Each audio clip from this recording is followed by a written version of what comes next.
Study with Aditya में आपका स्वागत है। उत्कर्ष भाई, जैसा कि हम बात चर्चा कर रहे थे, जो अभी आरक्षण का मुद्दा और भर्तियों का मुद्दा चल रहा है उस पर, तो जैसा कि आज ही की खबर है, मुंगेली में सत्र न्यायालय में 50% के आधार पे जो भर्तियां निकली हैं, बिलासपुर हाईकोर्ट उसके द्वारा भी 50% के आरक्षण रोस्टर में भर्तियां निकाली गई थी। तो सरकार जो है वो क्यों 50% में नहीं निकाल रही है? सरकार को सिर्फ राजनीति करना है। सरकार चाहे तो 50% आरक्षण से जितने भी रुकी हुई भर्ती है और जो आने वाली भर्ती है उसको ले सकती है। बशर्ते है कि उस इच्छा शक्ति होना चाहिए सरकार के पास। सरकार की इच्छा शक्ति ही उसको आगे बढ़ा सकती है। जैसे कि अभी 12 तारीख को मुंगेली ज़िला में जिला सत्र न्यायालय में जो आपने बताया कि पोस्ट निकला है, 56 पोस्ट निकला है। उसमें मैक्सिमम पोस्ट है सहायक ग्रेड 3 का और सहायक प्रोग्रामर का भी है एक पोस्ट। ऐसे करके कुल मिला के 56 पोस्ट है। तो उसमें जो है न्यायालय के द्वारा बाकायदा उसमें लिखा गया है कि 58% को हाई कोर्ट द्वारा असंवैधानिक घोषित किया गया है। तत्पश्चात इसमें 50% के हिसाब से भर्ती होना चाहिए करके और उसी आधार पे वैकेंसी निकाला गया है। और जब जितने भी कोर्ट है, सत्र न्यायालय हो गया या हाई कोर्ट में भर्ती हो गया, जब वहाँ निकल सकता है तो बाकी जितने भी रुकी हुई भर्ती है वो कैसे नहीं निकल सकता?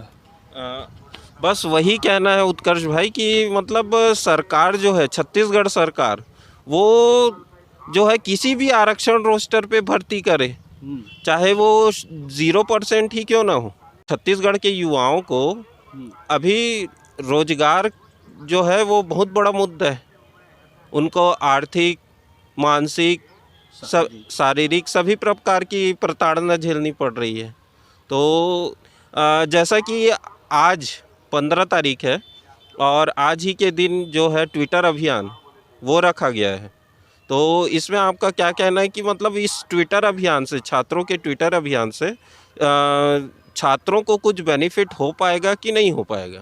ट्विटर कैंपेनिंग जो चल रही है, सरकारी नौकरी जो सरकार द्वारा जो नहीं निकाला गया है, तो उसके खिलाफ जो जितने भी हमारे बेरोजगार भाई लोग हैं और जितने भी युवा हैं जो 4 साल से 4.5 साल से परेशान हैं, जो पढ़ाई करने के लिए, कोचिंग करने के लिए गांव से शहर की ओर आए थे और कड़ी मेहनत किए, और ऐसा ही अभ्यर्थियों का तो बहुत बुरा हाल है। तो मेहनत तो सभी किए हैं और सब अभी भी कर रहे हैं, कंटिन्यू कर रहे हैं। और रहा सवाल आज की, तो आज कैंपेनिंग में अगर जितने से जितने ज़्यादा से ज़्यादा लोग अगर भाग लेते हैं इसमें, तो सरकार को ज़बरदस्त दबाव पड़ सकता है। क्योंकि आने वाला है चुनाव, 6 महीने बाद आचार संहिता लग जाएगी, उसके बाद चुनाव है, और चुनाव में सरकार को चाहिए कि वो अगर थोड़ा सा भी गलत निर्णय लेती है तो उसका खामियाजा उनको भुगतना पड़ सकता है। क्योंकि युवा जो है, कोई भी, चाहे वो देश हो चाहे राज्य हो, वो रीढ़ की हड्डी होती है। तो युवाओं को अगर नाखुश कर दिया गया तो सरकार को उसकी जो है खामियाजा भुगतना पड़ सकता है। और इसका जो कैंपेनिंग जो होगा आज ट्विटर के माध्यम से, तो मेरा ऐसा मानना है कि सरकार को इसकी खबर होगी और आने वाले समय में भूपेश बघेल जो हमारी सरकार है, जो सीएम जी है, वो पोस्ट ज़्यादा से ज़्यादा निकालेंगे। यही मेरा उनसे अनुरोध भी है कि वो निकालें, युवा को खुश करें और सभी अपने जो राज्य के जो उन्नति है उसमें अपना हिस्सेदारी, भागीदारी अपना दें। इस विषय में उत्कर्ष भाई एक और क्वेश्चन है मेरे दिमाग में, मैं वो पूछना चाहता हूँ आपसे कि जो अभी तक जितना भी हमने एसआई हो, चाहे शिक्षक भर्ती हो, चाहे कोई भी भर्तियां हो, तो छत्तीसगढ़ में मीडिया का जो रोल है, तो उसको आप क्या कहाँ तक देखते हैं? क्योंकि जब हमने प्रोटेस्ट किया था तब आप भी साथ में थे, कोई भी मीडिया जो है उसको कवर करने के लिए तैयार नहीं था। मैक्सिमम जो है वो इक्का दुक्का की बात अलग है, एक दो जो है, तो इसमें मीडिया का जो रोल है उसमें आप कुछ बताइए। मीडिया का जहाँ तक के रोल रहता है, चाहे वो भारत सरकार की बात करें या स्टेट गवर्नमेंट की बात करें, अपने संविधान में भी ऐसा तो प्रावधान है, ऐसा बोलते हैं कि मीडिया जो है चौथा स्तंभ होता है करके। लेकिन जहाँ तक के ग्राउंड लेवल में देखा जाए तो ऐसा जो है तो सही प्रतीत नहीं होता, क्योंकि अभी जितने भी अभ्यर्थी लोग हैं, चाहे एसआई वाले हो, चाहे व्यापम वाले हो, चाहे पीएससी वाले हो, सभी लोग ने बढ़ चढ़ के हिस्सा लिया था। समय समय में अपना प्रतिरोध जो है सामने वाले को, सरकार के खिलाफ उन लोग हड़ताल के माध्यम से प्रदर्शित करते हैं। लेकिन उसका कहीं भी मीडिया में, चाहे कोई भी मीडिया हो, सभी मीडिया वाले उससे दूर भागते हैं।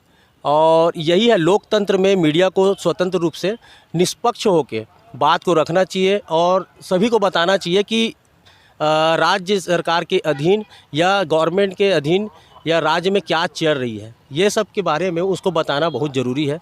अगर वो चीज़ नहीं हो रहा है तो कहीं ना कहीं हमारे जो लोकतंत्र के ऊपर भी एक खतरा ही है। और मीडिया को मेरा अनुरोध है कि मीडिया वाले ज़्यादा से ज़्यादा जो हड़ताल क्यों करेंगे कोई, या कोई सरकार के विरुद्ध या फिर रोड में क्यों आना चाहेंगे, क्योंकि कहीं ना कहीं वो मानसिक रूप से, शारीरिक रूप से परेशान है। जो आदमी परेशान है वही तो हड़ताल करेंगे ना। और जब हड़ताल कर रहे हैं तो उसको दिखाना मीडिया की जवाबदारी है, और वो अपनी जवाबदारी से भाग नहीं सकते और उसको दिखाना ज़रूरी है। तो मेरा ऐसा मानना है। और जहाँ तक कि जितने भी पढ़े लिखे लोग हैं और जितने भी शिक्षित लोग हैं, सभी जानते हैं और सभी पढ़े हैं कि अपना जो मीडिया है, जब वो मीडिया स्वतंत्र होगा तब अच्छे राष्ट्र की या राज्य की कल्पना हम कर सकते हैं। और मेरा ऐसा मानना है कि जो हमारे मुख्यमंत्री भूपेश बघेल जी हैं, वो अति संवेदनशील है और ये युवाओं की पीड़ा को समझेंगे। और चुनाव 6 महीना बचा है, 6 महीने के बाद आचार संहिता लगने वाली है, तो सरकार ज़्यादा से ज़्यादा पोस्ट निकालेगी और यहाँ के जो बेरोजगार युवा हैं उसको खुश करना चाहेगी, क्योंकि चुनाव में एक वोट भी बहुत कीमती होता है और एक वोट से ही हार और जीत का फैसला हो सकता है। अंत में मैं बस इतना ही कहना चाहता हूँ छत्तीसगढ़ के बेरोजगार युवाओं से कि वो अपना मानसिक संतुलन और धैर्य बना के रखें, क्योंकि सभी को पता है ये 2023 चुनाव का समय है, तो सरकार जो है न चाहते हुए भी वैकेंसी लाएगी। और इसी प्रकार के जो मुद्दों हैं उन पर चर्चा हमारे चैनल में होती है, जो युवाओं से जुड़े हुए होते हैं, जो युवाओं की समस्या है उनसे जुड़ी हुई होती है। तो इसीलिए हमारे चैनल को लाइक करें और सब्सक्राइब करें, क्योंकि ये हमारा चैनल बस नहीं, ये सारे युवाओं और छत्तीसगढ़ के सभी लोगों का चैनल है। तो इसको ज़्यादा से ज़्यादा आप लोग शेयर करें, लाइक करें और सब्सक्राइब करें। धन्यवाद।